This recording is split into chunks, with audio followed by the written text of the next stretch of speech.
Greetings and welcome, everyone. It's All You Can Geek Gamecast, episode 543. I'm one of your hosts, Jim Gass, joined by Mike Sneedy. What's up? Corey Feinsod. Ahoy. And Tony Korkanakis. Hello. Welcome, guys. Welcome, listeners and viewers, to 543 of the Gamecast. We're here.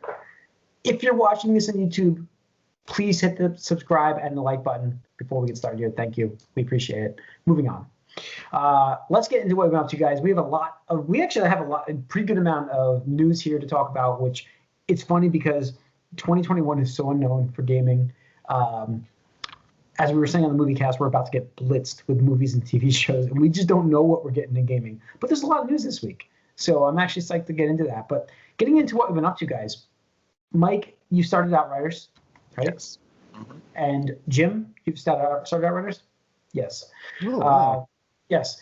So I'm surprised because it sounded like you didn't have time to get in there. That was annoying. Because again, okay, now I am now in the rural America aspect of things where I don't have a great bandwidth connection here. So when there's patch, I get fucked. I went on the other night. I actually it was like 9:30, and I was like, oh shit, I got nothing to do. I'm like, I want to pop on and play Outriders for like an hour and a half or so before bed. Pop on, 9 gig patch I have to download. So I'm like, fuck. So how long is this going to take? So I was on there chatting with Corey and my cousin, Mike, and waiting for this to download. It never downloaded in time. So I was just like, I had to give up. Why it didn't auto patch? I have no idea. It didn't auto patch, but it just really screwed me over. But I did get to try it on a Sunday morning. I played it for about an hour and a half. So I'm not super into it yet. But I made my character. Huh? Did you get through the prologue? I'm not even all the way through the whole prologue. The prologue's long. Yeah, I'm not through the whole prologue yet, but I've gotten to experience the game. Did you choose a class yet? No. Okay, you're not really through the prologue yet. Okay. No. So, but I did like the aspects of what I played so far. Like the game looks really very nice. Mass Effect, right? Yeah, very that's what I was going to get into. Like I got Mass Effect vibes right off the bat. Massive.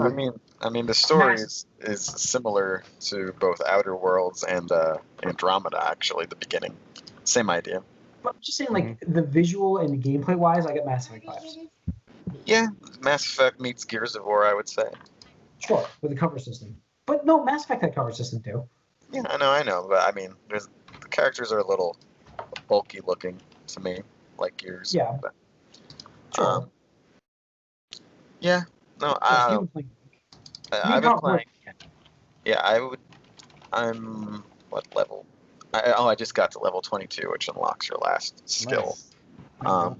I'm probably getting pretty close to the end game stuff. I'm not sure in the main story. I've done mostly main missions.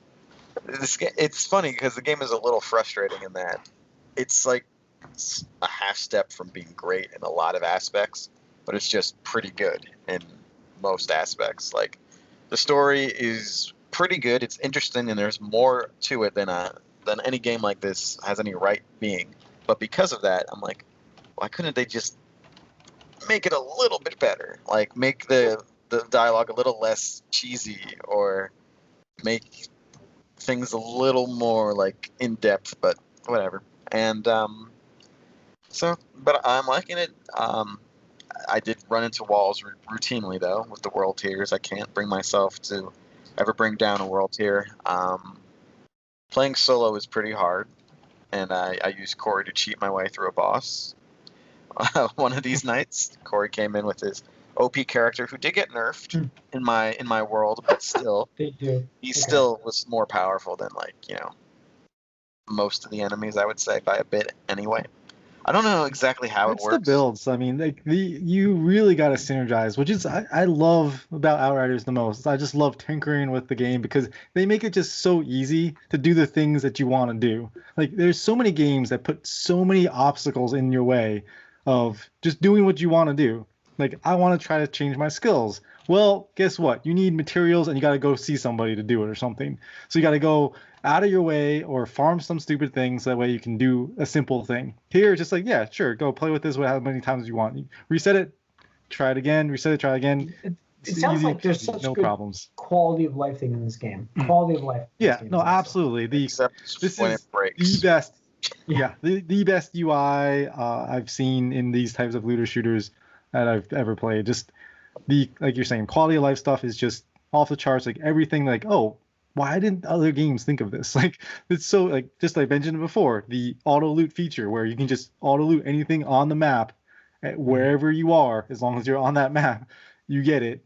So you can kill something across the map, it drops something, you can auto loot it and see what you get, and like, oh, hey, I can equip this right now if I want. It's just, yeah, there's so many features like that that just make so much sense. It makes it a joy to tinker with your character and find those synergies where you can just, like, just feel like a god, and that makes it fun. Hey, Yeah, when you get this first starting to get some new abilities, you do feel very powerful at first, which works, like, even thematically as well. But eventually you do run into walls, and I just wish there was more of a synergy between the story and the gameplay, and that the gameplay seems designed to be done in groups of 2 or 3. The story, you're it just is one very guy, punishing by yourself. and you need to be that one guy to make it make sense, kind of. Guy or girl, actually, you could be either. I haven't listened to anyone do the female protagonist voice, but I do kind of like. At first, I thought it was just kind of boring, but the male protagonist voice, he's a dick, and I kind of like it. No, but I like it. I want to see how it ends, and how that end game that Corey seems to be engaged in. He seems to like it, so we'll see how that goes. But yeah, I had a couple things. I had a hard crash when we stopped playing that time, and I had 2 instances where the objective marker was wrong. Like, it showed me The map is the worst aspect of the game. Like, we talked about UI stuff before.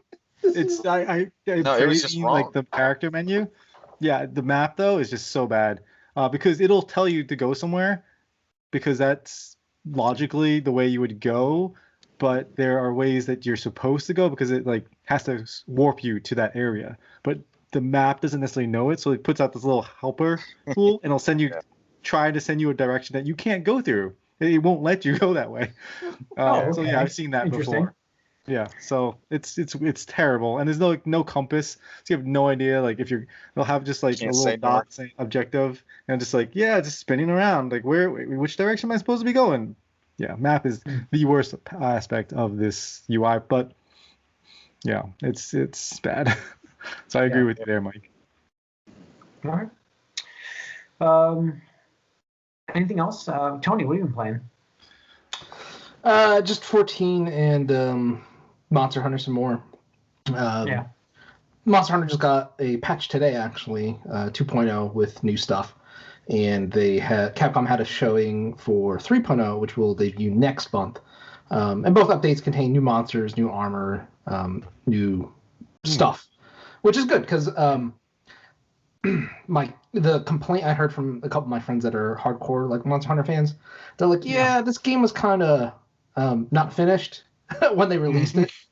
And I know we've had this kind of conversation for a while now, but with this one, I'm like, I could totally see it because Capcom absolutely wanted this for their end of year finances and stuff like that to report to their investors. And it was like, hey, let's just work on this stuff and release it as a download and stuff like that.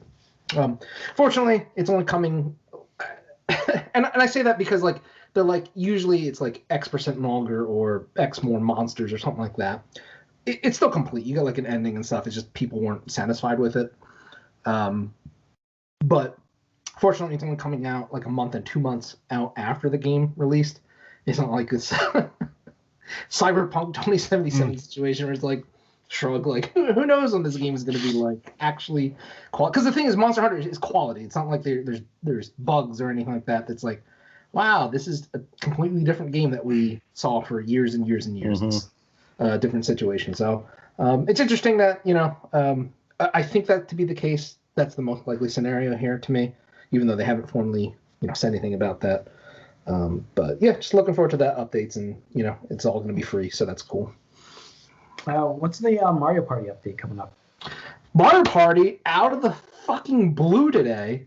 Like, I woke up, turned on my computer, got my coffee, and I'm reading through, and all of a sudden they're like, hey, Super Mario Party, The game which everyone has been banging for online ever since, like, you know, the Wii U days. And almost 2 years after Super Mario Party released on Nintendo Switch, Nintendo's like, hey, download this free update right now, and you can play Super Mario Party online. You can play 70, I think, out of the 80 minigames online. Nice. 2 players per console, max. So it's not like you can go like 3 players online, because I think they're probably worried that you could bully that 4th person like super, super hard, like if you're the one. That's probably true. You know, I can stuff see- like that. Yeah. For some reason I could see Zach and Buddha, and I just see a gang of people. Couldn't you? 100%. Immediately you said that, and it just flashes that Flash. happening. You're like, I can imagine this. Yeah. So yeah, I think that's really cool. But the same, like, it's cool that it's coming, because people are like, oh, Nintendo doesn't like online kind of stuff. And then second, it's cool because online Mario Party. I mean, everybody literally has been asking that for years and years and years. But it's disappointing in the sense that, like, it felt like this game could have used an extra board, because I think there's only like 4 or 5 boards, which is like really low for a Mario Party game to begin with. And people were expecting updates since that game. Nothing came out, and all of a sudden they're announcing it, but like no new boards, no maps, you know, nothing like that. So it's like, okay, so are you working on a sequel, and that's why there is nothing else, and you just took like the net code and are like just injecting it into it? I don't know. I mean, the game has sold over like 10 million copies, so I wouldn't be surprised if they did make a sequel to, you know, try to get additional time. You know, but it's cool. First thing I did was text Happle that, and he just goes, "Holy shit!" Like exclamation, exclamation, exclamation, stuff like that. Because literally the other week he was talking to me because him and his girlfriend are playing. He's like, "Why isn't Mario Party online?" I'm like, "Dude, I don't know." And it was like, "Happle, you better play the fucking lottery soon. Like, just, you know, get those lottery tickets." Because it's like, I don't know, you know, it's just super weird, but it's cool. Yeah. All right. Anything else to add for what we've done to you guys, Corey? Just mention real quick. I have to play some board games, which in person, which is really cool. So there you go. Interesting. Good times. Mike, anything else? Just Outriders. Yeah. All right. Let's move into the news. Big news this week. Last week. Well, just after the podcast, basically. Remake of 2003. 2003 Knights of the Old Republic is happening. Woo. And that's when I'll play it first. Yes. I think I'm more psyched for Mike to finally play this game. I don't know why. It's just like... Do you play it, Tony? I did, but it was one of those things where my Xbox died before I could finish it, and I just... Oh, no. So you never finished it? Yeah, I never went back. So it's so dated now. You can play it literally anywhere. Yeah, I mean, I got it from, dated. I got it from when I watched the Microsoft show on Mixer, when that was a fucking thing. And they gave that for free, and I downloaded it. I was like, you know what? I'm going to wait, you know, because it just feels like, you know, a remake and stuff like that. It should happen. It should happen. Like, I'm so psyched for this game to actually have a remake. This is the best Star Wars game I've ever played. There's hands down. Easy comment. There's like in the hierarchy of Star Wars, you know, I have Super Star Wars stuff, Super Empire, all those great games. Fallen Order, you know, with the Fallen Jedi game, the Fallen Order game is very good, but there's nothing that gets even close to the level of this game. Even like the Dark Forces game, people are probably screaming Jedi Knight on the PC. I played all of those games. Nothing is as good as this game. Nothing. And you never played the second one, right? No, I never played the second one. So I'm actually hoping to do a remake of that. But I never played the second one. I have played this twice, this game, and it's very rare for me to play a game, especially this big, twice. And you get to go down both sides, right? The dark and the light side. So I did both. So I had to do both, even at the light side first. Corey talked about the dark side to me, so I'm like, okay, I got to try this out. So I checked it out. But it's a must play. Great characters, great. I mean, story-wise, is absolutely fantastic. And I think that's what makes the game so much better in your memory, because the gameplay, like, the combat was die rolling, like behind the scenes die rolling. Just like Mass Effect 1. Yep. Yeah, exactly. Yes. I mean, that's what aspect I'm swinging my lightsaber. Why am I not hitting you right now? Come on, man, hit him. So it's just like, I remember that happening quick. But yeah, no, I mean, looking back, I think it definitely is elevated just because of how well it was written, and the characters were so fantastic. Yeah. HK47, I mean, come on, awesome. So yeah, I'm looking forward to seeing. Yeah, I hope it does really well. Yeah. And we get the whole new generation. I'm psyched, like I said, I'm psyched for Mike to try to finally play this, and Tony can now finish it. There you go. That's a positive. So He's got to get back to the point where he was at, though. I just wonder. It's been so long, I forgot. It'll be nice to just have a brand new, experience. The worst like thing would be for me is like to recreate the same character. Like I have attempted to kind of replay it the way I first played it, like the nostalgia of that. But I should play it just. Also, I'd give out warnings to people, just like try not to look stuff up, because if you get spoiled on this game, I think that's a shame. Yeah, it's a shame. For sure. Because the story is what makes this game. Right. Yeah. Xbox Live no longer requires gold for the free-to-play games. So like I think there's like 70 games in this list, right? It's big news for them. Finally, because even Sony and Nintendo didn't do that. Yeah, it makes sense, and they even said it like, why if it's free to play, why should you have to pay to be online? And they said it in their release, and I'm like, I mean, you're already paying for your internet, and now you're paying for Xbox, and now you're playing a free game, but it's not free because you got to pay for two things. Yeah. So I mean, it's good news for the Microsoft people to have that, and it's about time. There's a lot of paywall stuff I didn't understand, and it was antiquated behind the Xbox launch, as the original Xbox launch. So I'm sure part of the reason is there's very few people that don't have Live now that play, so they're like, all right, we can do this. I really wonder what the percentage of Xbox owners have Game Pass now. Because I mean, the thing is, like, if you think about it, they're leaving money on the table because all these free-to-play games. I mean, first of all, you're at a competitive disadvantage if you're the only one that's putting Fortnite behind a paywall, because Nintendo's not doing it, Sony's not doing it, and PC's not doing it. Your phone mobile isn't doing it either. So it's like you stick out the most. And this is just like PlayStation with crossplay a few years ago. So you're at a competitive disadvantage first and foremost. But second of all, you're leaving money on the table, because now it's like, hey, like little Timmy, has to pay money for fucking Xbox Live instead of putting more money into Fortnite, which makes Microsoft instead of getting addicted to loot boxes. Yeah, exactly. It's just one more barrier to get addicted to the loot boxes and the Fortnite bucks or V-Bucks or whatever the hell they're called.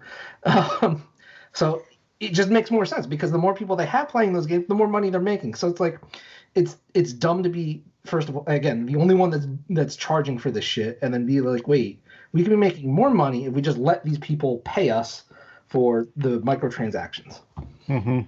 Yeah, that's true. So it's all comes down to bottom line. Yeah, that's absolutely true. This is cool. Launching September 9th. I missed this. I didn't even know this was coming out. A new Tales game. So there's another game coming out that I can forget to love my characters in. Perfect. Yeah. This thing announced a few years ago. It was just like a teaser, really. But this is the first we've seen of it significantly since then. And it looks good. I'm not sure if you watched the video, Jim, but it looks awesome. Mm-hmm. Like it looks like cool. It looks really good. Yeah, I'm actually excited for this game. I joke about the leveling thing, but yes. Like I definitely think Bandai Namco definitely was like, you know what? Let's put some serious budget into a Tales title for once and see what happens, because it's one of those franchises that's been around for like 30 years or whatever now. I want to say 30 years, and it's like it's always been kind of like a B tier franchise for them at best. And you see like the sudden popularity of all these other Japanese games resurging, and stuff like that. Final Fantasy, Dragon Quest, Persona being the big new one and stuff like that. It's like, hey, let's put big budget into it and hopefully get a bigger audience to get that wider net and stuff like that. So I think it's cool, and I think it looks awesome. It's sad that they did admit that there's no multiplayer, which is always kind of a novel feature of the Tales games, but. Yeah, I think in all the Tales games I've ever played, it's only been like maybe 4 hours of multiplayer. It's a cool feature, but like it's one of those that's like, okay, I get it. Yeah, I mean the series, the Xbox Series systems and the PS5 are getting a 4K and 60 frames mode. Yes. So, actually excited, because like by September I would assume I'm going to have the PS5 at that point. I hope. Who knows? But I'll definitely have it on there. All right, let's see here. Last week we talked about the Resident Evil Village demo, where it was like 30 minutes of gameplay between a certain window, and they've kind of. First of all, I had the data wrong. It was an hour-long gameplay, but it was going to be in just that window of launch. It was just for that 24-hour period, and they've extended it now to being a whole week. So when the demo launches, it will be playable for an hour for an hour. So it hasn't launched yet, then? Apparently, it hasn't launched yet. No, there was a PS5 exclusive that launched. That won't be launching here. This is a multi-console one. Will be an hour long. For a week, you can play the demo, and that's it. It's a timed demo release for a week. So, time, basically. Okay. For those wondering. What else we have? Marvel's Avengers hires Marvel Heroes developer? Yeah, I saw this. It was just a thread on Reset Era, and I thought it was cool because, again, I know a long time ago I praised this game, and like Mike, I remember saying these because I know you love those X-Men Legends Ultimate Alliance games, and that really was like the next step in that evolution. It's such a shame that it was like one of these live games that is just dead now. You can't play it unless I don't even know if anybody's actually. Was this the game they had Comic-Con for a few times at the booth? Like you can play it and you was at play PAX a few times. It was like, PAX. There was like PAX, $1,000 package you could get. Okay. I remember. Yeah, it was like a Diablo style. Yes. Yeah. That was actually pretty good. Yeah. That's what I'm saying. Like that game was so fun. Like the cosmetics matter, the loot mattered. There's so many awesome skins and stuff like that. Like that was the ideal game. It's just a shame that I think it was like, I don't know, a combination of like not getting the right marketing push and maybe just like too ahead of the curve on that, like people being open to microtransactions and stuff like that. Because I think if that launched now today, it'd probably do way better than it did. And I think I also heard there were rumors that there were some internal things at the developer that like helped shut that game down. But I think it's cool that they hired them to help with the Marvel Avengers game because it's kind of shy. All the help it can get. It needs all the help that it can get, especially when I'm shocked they're hiring for that. They haven't given up. Right? I mean, Outriders is Square also, so didn't that's just someone just leave that game as well. Yeah. I think they lost someone recently too. So. Like, it's so unfortunate because it's such a terrible game with such a great license. Yeah, not done properly. Again, back to loot matters, right? I mean, loot matters. Yeah, well, I mean, it's just like if that's the driving force of replaying the game, then yeah, it's got to matter. Yes, that is the driving force of replaying the game, and it doesn't matter in that game, but it should. Because there has been a few of these like looter type of games, Anthem. Again, speaking of how to do it wrong, it's just like it's amazing. Yeah. Let's see what else we got here. Ace Attorney Chronicles coming to PS4. Oh, and the Switch. I didn't see that. I knew it was coming to PS4 and Steam. So it's coming to Switch on July 27th. So yeah. This is for me just because, like, I love those Ace Attorney games, and there are two games on the 3DS. I think it was the 3DS that were just stuck in Japan forever because it was like kind of like the equivalent of the prequel trilogy of Star Wars, where it's like, hey, this takes place before the actual Ace Attorney games, and it takes place in like, more feudal Japan kind of thing.